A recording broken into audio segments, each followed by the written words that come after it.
انشاءاللہ یہ تھے ہمارے علاقے کے معروف آئی اسپیشلسٹ ڈاکٹر علی اکبر صاحب۔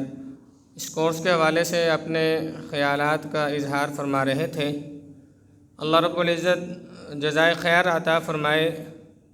اس کورس کے کوآرڈینیٹر ڈاکٹر مفتی عابد الرحمن صاحب کو کہ ان کی کاوش سے یہ ایک عظیم کام کی ابتدا ہوئی۔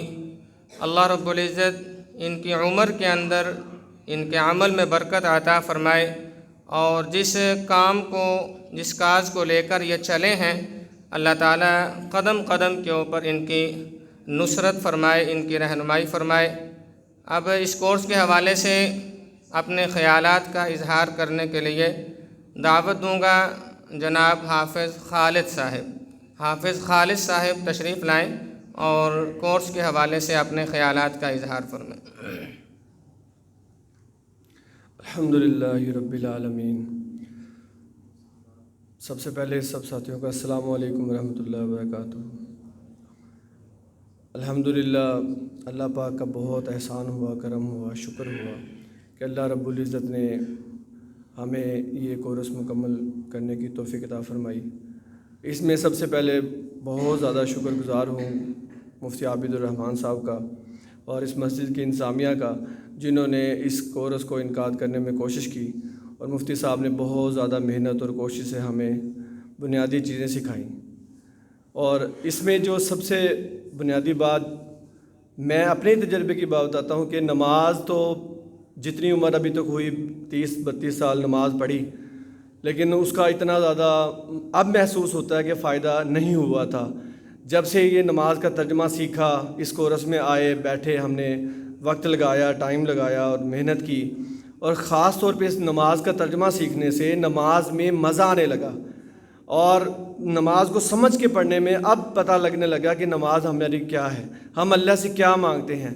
اور سب سے زیادہ اچھا لگا سورہ فاتحہ کا ترجمہ اور تشریح جو ہے قاری صاحب نے جو محنت اور کوشش سے جس کورس کے اندر وہ پیش کی، کہ ہمیں پتہ لگا کہ اللہ رب العزت نے سورہ فاتحہ میں کیا فرمایا ہے۔ ہمیں یہی نہیں پتہ تھا، پہلے ہم پڑھتے تھے، نماز پڑھتے تھے، اس میں سورہ فاتحہ پڑھ لی، کھڑے ہیں اور بس جیسے رٹے رٹائے الفاظ پر بول رہے ہیں، لیکن اب جو ہے نماز میں مزہ آنے لگا ہے۔ اور قرآن پاک کے بہت زیادہ الفاظ جو ہیں، ہم الحمدللہ قرآن پاک حفظ کیا ہے، لیکن بس یہ تھا کہ حفظ کیا ہوا اور اسے زبانی یاد کیا ہے۔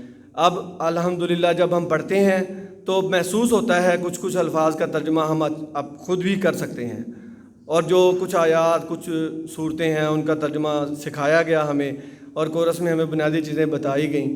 تو اللہ رب العزت ہم سب کو اس پہ عمل کی توفیق عطا فرمائے۔ اور یہ ہماری پہلی کوشش تھی، بلکہ ڈاکٹر صاحب نے بہت اچھی بات فرمائی کہ یہ ہمارا اختتام نہیں بلکہ ہمارا شروع ہے۔ تو میں سب ساتھیوں کو اس کی دعوت دوں گا، بلکہ جن ساتھیوں نے سیکھا ہے، جیسے ہمارے مفتی صاحب نے کورس کے سٹارٹ میں بتایا تھا کہ ہم جو ہیں صرف سیکھنے کے نہیں، سکھانے کی نیت سے بیٹھیں۔ تو جس کو جتنا کورس جو ہے وہ سیکھا، وہ سب کو بتا بھی سکتا ہے، مطلب اپنے گھر میں اپنے بچوں کو، اور جو اپنے دوستوں کو، یا جو جس فیلڈ میں کام کرتا ہے، جیسے ٹیچر حضرات ہیں جنہوں نے سیکھا، بہت سارے ٹیچر حضرات تھے، وہ اپنی کلاس میں فارغ کچھ پیریڈ ہوتے ہیں، ان میں بچوں کو سکھا سکتے ہیں، باقاعدہ کوئی ایک ٹائم بنا کے جو ہے وہ سب کو سکھا سکتے ہیں۔ تو میں بہت ہی زیادہ شکر گزار ہوں، بہت زیادہ، اور مجھے خوشی ہے اس بات کی الحمدللہ کہ ہم نے جو ہے قرآن پاک کو اچھے طریقے سے سیکھا، اور اس کا ترجمہ جو ہے اب ہم الحمدللہ کر سکتے ہیں۔ اور باقی یہ ہے کہ سب ساتھی جو ہے اس کی کوشش کریں۔ اللہ رب العزت ہم سب کو عمل کی توفیق عطا فرمائے۔